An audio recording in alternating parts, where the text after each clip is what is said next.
Doctor Sudhakar. ಇವತ್ತು ನಾವು ಮಾತಾಡ್ತಾ ಇರೋ ಟಾಪಿಕ್ಕು ಬ್ರೇನ್ ಬಗ್ಗೆ, ಅಂದರೆ ನಮ್ಮ ದೇಹದ ಮೆದುಳಿನ ಬಗ್ಗೆ ಮಾತಾಡೋಣ. ಕಾಮನ್ ಆಗಿ ಈ ಮೆದುಳು ಏನಿದೆಯಲ್ಲ ಅದನ್ನು 3 ಭಾಗಗಳಾಗಿ ನಾವು ವಿಂಗಡಣೆ ಮಾಡ್ಬೋದು ಮೇಜರ್ ಆಗಿ. ಅಂದರೆ ಯಾವುದ್ಯಾವುದಪ್ಪ ಅಂದರೆ ಸೆರೆಬ್ರಮ್, ಸೆರೆಬೆಲ್ಲಮ್, ಆಮೇಲೆ ಬ್ರೇನ್ ಸ್ಟೆಮ್ ಅಂತಂದು. ಈ ಒಂದು ಸೆರೆಬ್ರಮ್ ಏನಿದೆಯಲ್ಲ ಅದು ಮೇಜರ್ ಪಾರ್ಟ್, ಅಂದರೆ ದೊಡ್ಡ ಪಾರ್ಟ್ ಅಂತ ಹೇಳ್ಬೋದು. ಇದು largest part of the brain ಅಂತ ಹೇಳ್ಬೋದು.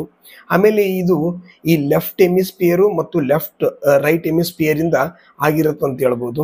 ಆಮೇಲೆ ಇದು ಏನು ಕೆಲಸ ಮಾಡತ್ತಪ್ಪ ಅಂತಂದರೆ, ಒಂದು ಟಚ್ ಆಗಿರ್ಬೋದು, ಇಲ್ಲಾಂದ್ರೆ ನಾವು ನೋಡುವಂಥ ವಿಷನ್ನು, ಆಮೇಲೆ ಮತ್ತೆ ನಾವು ಕೇಳಿಸ್ಕೊಳ್ಳುವಂಥದ್ದು, ಇದನ್ನೆಲ್ಲ ಏನು ಮಾಡತ್ತಪ್ಪ ಅಂತಂದರೆ ಈ ಸೆರೆಬ್ರಮ್ ಮೇಂಟೈನ್ ಮಾಡತ್ತಂತ ಹೇಳ್ಬೋದು.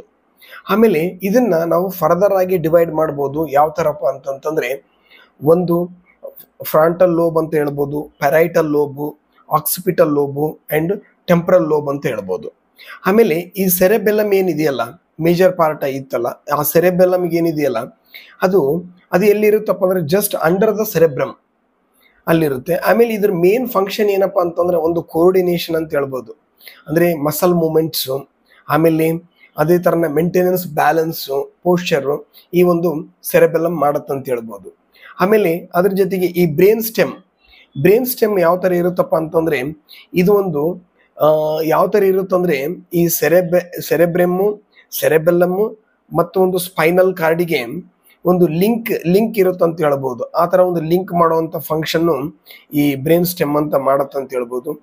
ಆಮೇಲೆ ಈ ಬ್ರೇನ್ ಸ್ಟೆಮ್ದು ಮೇನ್ ಫಂಕ್ಷನ್ ಅಪ್ಪ ಅಂತಂತಂದರೆ ಬ್ರೀತಿಂಗ್, ನಮ್ಮ ಉಸಿರಾಟದ್ದಾಗಲಿ, ಆಮೇಲೆ ಹಾರ್ಟ್ ರೇಟ್ ಆಗಲಿ, ಈ ಬಾಡಿ ಟೆಂಪ್ರೇಚರ್, ಅಂದರೆ ಹೊರಗಡೆ ವೆದರ್ ಯಾವ ಥರ ಆಗುತ್ತೆ, ಒಂದು ವೇಳೆ ಚಳಿ ಆದರೆ ಬಿಸಿ ಆಗೋದಾಗಲಿ, ಬಿಸಿ ಆದರೆ ಚಳಿ ಮಾಡೋದಾಗಲಿ, ಈ ಥರ ಒಂದು ಬಾಡಿ ಟೆಂಪ್ರೇಚರ್ನ ಸರಿ ಮಾಡೋದಾಗಲಿ, ಆಮೇಲೆ ಒಂದು ಸ್ನೀಸಿಂಗ್ ಆಗಲಿ, ಡೈಜೆಷನ್ ಆಗಲಿ, ಇಲ್ಲಾಂದ್ರೆ ಸ್ಲೀಪ್ ಸೈಕಲ್ ಆಗಲಿ, ಕಫಿಂಗ್ ಆಗಲಿ, ಇಲ್ಲಪ್ಪ ಅಂತಂದ್ರೆ ವಾಮಿಟಿಂಗೋ, ಏನು ನುಂಗೋದು, ವಾಂತಿಯೋ, ಈ ಥರದ್ದೆಲ್ಲ ನೋಡ್ಕೊಳ್ಳೋದು ಬ್ರೇನ್ ಸ್ಟೆಮ್ ಅಂತ ಹೇಳ್ಬೋದು. ಬ್ರೇನಲ್ಲಿ ಇರುವಂಥ ದೊಡ್ಡ ಪಾರ್ಟ್ ಆದ ಸೆರೆಬ್ರಮ್ನ ಇನ್ನೂ 4 ಪಾರ್ಟ್ ಆಗಿ ಡಿವೈಡ್ ಮಾಡ್ಬೋದು. ಅದು ಯಾವುದಪ್ಪ ಅಂದರೆ ಆಕ್ಸಿಪಿಟಲ್, ಟೆಂಪ್ರಲ್, ಫ್ರಾಂಟಲ್, ಪ್ಯಾರೈಟಲ್ ಇವುಗಳಾಗಿ ಡಿವೈಡ್ ಮಾಡ್ಬೋದು. ಆಮೇಲೆ ಇವುಗಳಿಗೆ ಒಂದೊಂದೇ ಆದ ಕಾರ್ಯಗಳಿರುತ್ತೆ ಕಾಮನ್ ಆಗಿ. ಆಮೇಲೆ ಮೊದಲನೇದಾಗಿ ನಾವು ನೋಡೋಕ್ಕಾದ್ರೆ ಫ್ರಾಂಟಲ್ ಲೋಬ್. ಈ ಫ್ರಾಂಟಲ್ ಲೋಬು ಏನು ಮಾಡತ್ತಪ್ಪ ಅಂತಂದರೆ ನಮ್ಮ ಒಂದು ಮೂಮೆಂಟ್ಸ್ನ ಮಾಡೋದು ಆಗಲಿ, ಆಮೇಲೆ ಥಿಂಕಿಂಗ್ ಮಾಡೋದಾಗಲಿ ಈ ಫ್ರಾಂಟಲ್ ಲೋಬಿಂದ ನಡೆಯುತ್ತೆ. ಆಮೇಲೆ ಒಂದು ಜಡ್ಜ್ಮೆಂಟ್, ನಾವೇನಾದರೂ ಒಂದು ಜಡ್ಜ್ಮೆಂಟ್ ಆಗಲಿ ಇದು ಫ್ರಾಂಟಲ್ ಲೋಬಿಂದ ಡಿಸೈಡ್ ಆಗುತ್ತೆ ಅಂತ ಹೇಳ್ಬೋದು. ಆಮೇಲೆ ಬಿಹೇವಿಯರಲ್ ಎಮೋಷನ್ಸ್, ನಮ್ಗೆ ಕೋಪ ಬಂದಾಗ, ಸಿಟ್ಟು ಬಂದಾಗ, ಈ ಥರದ್ದು ಎಲ್ಲ ಬಿಹೇವಿಯರ್ ಎಮೋಷನ್ಸ್ ಎಲ್ಲ ನಾವು ಫ್ರಾಂಟಲ್ ಲೋಬಿಂದ ಇದು ಮಾಡ್ತೇವೆ ಅಂತ ಹೇಳ್ಬೋದು. ಆಮೇಲೆ ಮೆಮೊರಿ ಕೂಡ ಚೆನ್ನಾಗಿರ್ಬೇಕಂದ್ರೆ ಈ ಫ್ರಾಂಟಲ್ ಲೋಬು ಚೆನ್ನಾಗಿ ಕೆಲಸ ಮಾಡಿದಾಗ ಮೆಮೊರಿ ಕೂಡ ಚೆನ್ನಾಗಿರುತ್ತೆ. ಆಮೇಲೆ ನಮ್ಮ ಮಾತಾಡೋದಾಗಲಿ ಇದೆಲ್ಲ ರಿಲೇಟೆಡ್ ಫ್ರಾಂಟಲ್ ಲೋಬ್ಗೆ ರಿಲೇಟ್ ಆಗಿರುತ್ತೆ ಅಂತ ಹೇಳುತ್ತೆ. ಅದ್ರ ಫಂಕ್ಷನ್ ಆದ ನಂತರ ಈ ಒಂದು ಪ್ಯಾರೈಟಲ್ ಲೋಬ್ ಏನಿದೆಯಲ್ಲ, ಪ್ಯಾರೈಟಲ್ ಲೋಬು ಯಾವ ಥರ ಇರುತ್ತಪ್ಪ ಅಂತಂದರೆ ರೈಟ್ ಫ್ರಮ್ ಲೆಫ್ಟ್ ಅಂತ ಹೇಳ್ಬೋದು. ಆಮೇಲೆ ಒಂದು ಸೆನ್ಸೇಷನ್ಸ್ ಗೊತ್ತಾಗಲಿಕ್ಕೆ ಈ ಪ್ಯಾರೈಟಲ್ ಲೋಬು ಭಾಳ ಇಂಪಾರ್ಟೆಂಟ್ ಅಂತ ಹೇಳ್ಬೋದು. ಆಮೇಲೆ ನಾವೇನಾದರೂ ಓದೋದನ್ನು ಕೂಡ ಒಂದು ರೀಡಿಂಗ್ ಅಂತ ಹೇಳ್ಬೋದು ಪ್ಯಾರೈಟಲ್ ಲೋಬಿಂದ. ಆಮೇಲೆ ಒಂದು ಯಾವ ಥರ ಅಂದರೆ ಬಾಡಿ ಒಂದು ಓರಿಯೆಂಟೇಷನ್ಸ್ ಆ್ಯಂಡ್ ಸೆನ್ಸರಿ ಇವೆಲ್ಲ ಗೊತ್ತು ಮಾಡ್ಕೋಬೇಕಂದ್ರೆ ಪ್ಯಾರೈಟಲ್ ಲೋಬಿಂದ ಅಂತ ಹೇಳ್ಬೋದು. ಆಮೇಲೆ ಇದರಲ್ಲಿ ಟೆಂಪ್ರಲ್ ಲೋಬ್ ಅಂತ ಬರುತ್ತೆ. ಆ ಟೆಂಪ್ರಲ್ ಲೋಬಲ್ಲಿ ನಾವೇನಾದರೂ ಲ್ಯಾಂಗ್ವೇಜ್ಗಳು ಅಂಡರ್ಸ್ಟ್ಯಾಂಡಿಂಗ್ ಆಗೋದಾಗಲಿ, ಲ್ಯಾಂಗ್ವೇಜ್ಗಳನ್ನು ಅಂಡರ್ಸ್ಟ್ಯಾಂಡಿಂಗ್ ಮಾಡೋದು ಈ ಒಂದು ಟೆಂಪ್ರಲ್ ಲೋಬಿಂದ ಅಂತ ಹೇಳ್ಬೋದು. ಆಮೇಲೆ ನಮ್ಮ ಬಿಹೇವಿಯರಲ್ ಆಗಿರ್ಬೋದು, ಆಮೇಲೆ ಮೆಮೊರಿ ಕೂಡ ಈ ಒಂದು ಟೆಂಪ್ರಲ್ ಲೋಬಿಂದ ಚೆನ್ನಾಗಿರುತ್ತೆ ಅಂತ ಹೇಳ್ಬೋದು. ಆಮೇಲೆ ಕೇಳಿಸ್ಕೊಳ್ಳೋದು, ಹಿಯರಿಂಗ್ ಕೂಡ ಟೆಂಪ್ರಲ್ ಲೋಬ್ ಕೆಲಸ ಮಾಡುತ್ತೆ ಅಂತ ಹೇಳ್ಬೋದು. ಅದೇ ಥರ ಇನ್ನೊಂದು ಏನಪ್ಪ ಅಂತಂತಂದರೆ ಆಕ್ಸಿಪಿಟಲ್ ಲೋಬ್ ಮೇನ್ ಆಗಿ ವಿಷನ್, ನೋಡೋದಾಗಲಿ ಅದನ್ನು ಆಕ್ಸಿಪಿಟಲ್ ಲೋಬಿಂದ ಮಾಡತ್ತಂತ ಹೇಳ್ಬೋದು. ಆಮೇಲೆ ನಾವೇನು ನೋಡ್ತಾ ಇದೀವಿ ಅದನ್ನು ಇದನ್ನು ಮಾಡೋದಾಗಲಿ, ಕಣ್ಣಿಗೆ ಸಂಬಂಧಪಟ್ಟಂಥದ್ದೆಲ್ಲ ಆಕ್ಸಿಪಿಟಲ್ ಲೋಬಿಂದನೇ ನಡೆಯುತ್ತೆ, ನಮ್ಮ ಬ್ರೈನಿಗೆ ತಿಳಿಯುತ್ತೆ ಅಂತ. ಬ್ರೈನ್ ಬಗ್ಗೆ ಇರುವಂಥ ತುಂಬ ಇಂಟ್ರೆಸ್ಟಿಂಗ್ ಫ್ಯಾಕ್ಟ್ಸ್ ಅಂದರೆ, ಕಾಮನ್ ಆಗಿ ನಮ್ಮ ಬ್ರೈನ್ನ ನಾವು ಲೆಫ್ಟ್ ಬ್ರೈನು, ರೈಟ್ ಬ್ರೈನ್ ಅಂತ ಮಾಡಿಕೊಂಡ್ರೆ, ಈ ಒಂದು ಲೆಫ್ಟ್ ಬ್ರೈನು ರೈಟ್ ಬಾಡಿ ಪಾರ್ಟ್ನ ಕಂಟ್ರೋಲ್ ಮಾಡುತ್ತೆ. ಅದೇ ಥರನೇ ಈ ಒಂದು ರೈಟ್ ಬ್ರೈನು ಲೆಫ್ಟ್ ಬಾಡಿ ಪಾರ್ಟ್ನ ಕಂಟ್ರೋಲ್ ಮಾಡುತ್ತೆ ಅಂತ ಹೇಳ್ಬೋದು. ಆಮೇಲೆ ಅದೇ ಥರನೇ ನಮ್ಮ ಒಂದು ತೂಕ ಏನಿದೆಯಲ್ಲ ಅದರ 2% ಇರುವಂಥ ಬ್ರೇನ್ ಕಾಮನ್ ಆಗಿ ಅದರ ಒಂದು ತೂಕ ಎಷ್ಟಿದೆಯಪ್ಪ ಅಂದರೆ 1.4 ಕಿಲೋಗ್ರಾಮ್ ಅಂತ ಹೇಳ್ಬೋದು. ಆಮೇಲೆ ಈ ಬ್ರೇನ್ ಏನಿದೆಯಲ್ಲ ನಮ್ಮ ಒಟ್ಟಾರೆ ತೂಕದಲ್ಲಿ 2% ಆದರೂ ಕೂಡ ಆ ಬ್ರೇನು ನಾವು ಏನು ನಮ್ಮ ದೇಹದಲ್ಲಿ ಎನರ್ಜಿ ಇದೆಯಲ್ಲ 20% ಎನರ್ಜಿನ ಅದು ಯೂಸ್ ಮಾಡ್ಕೊಳ್ಳುತ್ತೆ ಅಂತ ಹೇಳ್ಬೋದು ಬ್ರೇನು. ಹಾಗಾಗಿ 2.2 ತೂಕ ನಮ್ಮ ದೇಹದ ತೂಕಕ್ಕೆ 2% ಅಂದರೂ ಕೂಡ ಅದು ಯೂಸ್ ಮಾಡ್ಕೊಳ್ಳೋಂಥ ಎನರ್ಜಿ ಎಷ್ಟು 20% ಎನರ್ಜಿನ ಬ್ರೇನು ಯೂಸ್ ಮಾಡ್ಕೊಳ್ಳುತ್ತೆ ಅಂತ ಹೇಳ್ಬೋದು. ಆಮೇಲೆ ಅದೇ ಥರನೇ ಇಲ್ಲಿ ನ್ಯೂರಾನ್ಸ್ ಎಷ್ಟಿದೆಯಪ್ಪ ನಮ್ಮ ದೇಹದಲ್ಲಿ ಅಂದರೆ ಒಂದು ದೊಡ್ಡದು ಬ್ರೇನ್ ಅನ್ನೋದು ಒಂದು ದೊಡ್ಡ ನೆಟ್ವರ್ಕ್ ಥರ.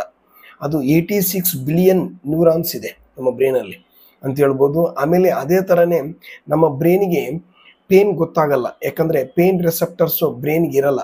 ಹಾಗಾಗಿ ಪೇನ್ ಅದಕ್ಕೆ ರಿಕಗ್ನೈಸ್ ಮಾಡೋಕ್ಕಾಗಲ್ಲ ಮತ್ತು ಫೀಲ್ ಆಗಲ್ಲ ಪೇನು ಅಂತಂದು ಬ್ರೇನ್ ಕಾಮನ್ ಆಗಿ. ಆಮೇಲೆ ಅದೇ ಥರನೇ ಈ ಒಂದು ಬ್ರೇನ್ ಡೆವಲಪ್ಮೆಂಟ್ ಯಾವಾಗಿಂದ ಸ್ಟಾರ್ಟ್ ಆಗುತ್ತೆ, ಕಾಮನ್ ಆಗಿ ಈ ಭ್ರೂಣದಲ್ಲಿ ಅಂದರೆ ಒಂದು ತಾಯಿ ಗರ್ಭದಲ್ಲಿಂದ ಸ್ಟಾರ್ಟ್ ಆಗಿ ಅರ್ಲಿ ಏಜಸ್ ಒಂದು 20ವರೆಗೂ ಅದು ಬೆಳಿತಾನೆ ಇರುತ್ತೆ ಬ್ರೇನು ಕಂಪ್ಲೀಟ್ ಆಗಲಿಕ್ಕೆ ಅಂತ ಹೇಳ್ಬೋದು. ಆಮೇಲೆ ಈಗ ನೋಡಿ ಸಣ್ಣ ಸಣ್ಣ ಮಕ್ಕಳಿಗೆ ನಾವು ಹೇಳ್ತಾ ಇರ್ತೀವಿ ಜೋರಾಗಿ ಓದಬೇಕು ಅಂತಂದು.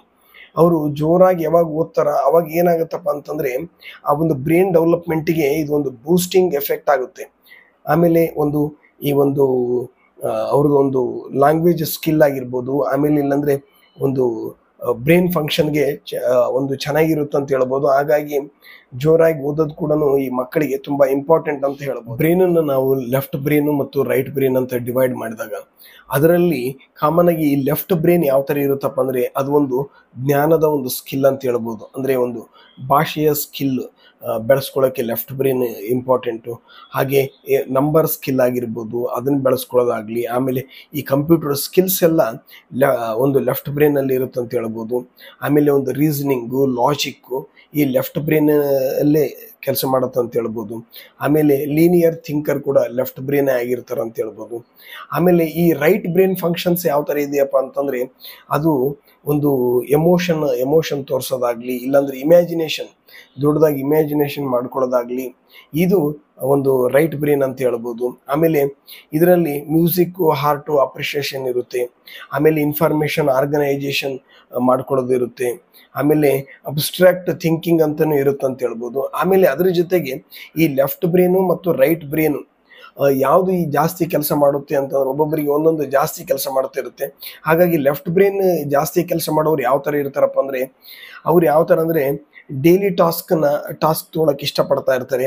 ಅದೇ ಥರ ಅವರು ಮ್ಯಾಥ್ಸಲ್ಲೂ ಮತ್ತು ಸೈನ್ಸಲ್ಲಿ ಇಂಟ್ರೆಸ್ಟ್ ಇರುತ್ತೆ ಅಂತ ಹೇಳ್ಬೋದು. ಯಾರಿಗೆ ಈ ಲೆಫ್ಟ್ ಬ್ರೇನ್ ಅವರಿಗೆ ಸೈನ್ಸು ಮತ್ತು ಮ್ಯಾಥ್ಸಲ್ಲಿ ಇಂಟ್ರೆಸ್ಟ್ ಇರುತ್ತೆ ಅಂತ ಹೇಳ್ಬೋದು. ಅದೇ ಥರ ಅವರಿಗೆ ಒಂದು ರ್ಯಾಷನಲ್ ಲಾಜಿಕಲ್ ಥಿಂಕಿಂಗ್ ಇರುತ್ತೆ ಅಂತ ಹೇಳ್ಬೋದು. ಲಾಜಿಕ್ ಆಗಿಲ್ಲ ಅಂದರೆ ಅವ್ರು ನಂಬಲಿಕ್ಕಿಲ್ಲ ವಿಚಾರಗಳನ್ನು ಅಂತ ಹೇಳ್ಬೋದು. ಆ ಥರದ್ದು ಒಂದು ಲೆಫ್ಟ್ ಬ್ರೇನ್ ಇರುವಂಥ ವ್ಯಕ್ತಿಗಳದ್ದು. ಆಮೇಲೆ ಅವರು ಡಿಟೇಲ್ ಆಗಿ ಒಂದು ಏನು ಮಾಡ್ತಾರಪ್ಪ ಅಂದರೆ ಅನಲೈಸಿಸ್ ಮಾಡ್ತಾರೆ ಅಂತ ಹೇಳ್ಬೋದು. ಆಮೇಲೆ ರಿಸರ್ಚು ಡಾಕ್ಯುಮೆಂಟ್ರಿ ಫ್ಯಾಕ್ಟ್ಸ್ಗಳನ್ನು ಇಷ್ಟಪಡ್ತಾರೆ ಅಂತ ಹೇಳ್ಬೋದು. ಒಂದು ರಿಸರ್ಚ್ ಮೈಂಡ್ ಅಂತ ಹೇಳ್ಬೋದು. ಆಮೇಲೆ ಪ್ರಾಕ್ಟಿಕಲ್ ನೇಚರ್, ಅವ್ರು ಏನೋ ಊಹೆ ಮಾಡ್ಕೊಳ್ಳೋದಲ್ಲ, ಪ್ರಾಕ್ಟಿಕಲ್ ನೇಚರ್ ಆಗಿರ್ತಾರೆ ಆ ವ್ಯಕ್ತಿಗಳು. ಆಮೇಲೆ ಅವರು ಗುಡ್ ಪ್ರಾಬ್ಲಮ್ ಸಾಲ್ವರ್ಸ್ ಆಗಿರ್ತಾರೆ, ಅಂದರೆ ಪ್ರಾಬ್ಲಮ್ಸ್ಗಳನ್ನು ಸಾಲ್ವ್ ಮಾಡೋರು ಅಂತಾರ ಆಗಿರ್ತಾರೆ ಅಂತ ಹೇಳ್ಬೋದು. ಅದೇ ಒಂದು ರೈಟ್ ಬ್ರೇನ್ ಜಾಸ್ತಿ ಕೆಲಸ ಮಾಡ್ತಿರೋಂಥ ವ್ಯಕ್ತಿಗಳಲ್ಲಿ ಯಾವ ಥರ ಇರುತ್ತಪ್ಪ ಅಂದರೆ ಅವರು ಒಂದು ಯಾವುದೇ ಕಾನ್ಸೆಪ್ಟನ್ನು ಇಮೇಜ್ ರೂಪದಲ್ಲಿ ಏನು ಮಾಡ್ತಾರೆ, ರಿಮೆಂಬರ್ ಅಂದರೆ ಒಂದು ನೆನಪಿಟ್ಕೊಳ್ಳೋಕೆ ಇಷ್ಟಪಡ್ತಾರೆ, ಇಮೇಜ್ ರೂಪದಲ್ಲಿ ನೆನಪಿಟ್ಕೊಳ್ಳೋಕೆ ಇಷ್ಟಪಡ್ತಾರೆ.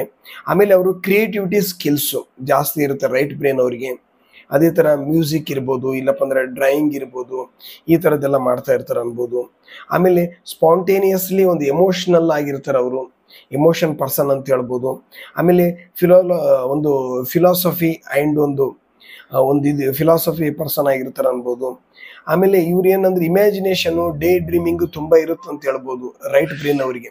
ಇಮ್ಯಾಜಿನೇಷನು ಜಾಸ್ತಿ ಇರುತ್ತೆ, ಒಂದು ಡೇ ಡ್ರೀಮಿಂಗ್ ಕೂಡ ಜಾಸ್ತಿ ಇರುತ್ತೆ ಅಂತ ಹೇಳ್ಬೋದು. ಆಮೇಲೆ ಅವರು ಅಲ್ಲಿರುವಂಥ ಎಕ್ಸ್ಪ್ರೆಷನ್ಗಳನ್ನು ಚೆನ್ನಾಗಿ ತೋರಿಸ್ಕೊಳ್ತಾರೆ ಅಂತ ಹೇಳ್ಬೋದು ಈ ಲೆಫ್ಟ್ ಬ್ರೈನ್ ಇರುವಂಥ ವ್ಯಕ್ತಿಗಳು. Okay, thank you friends.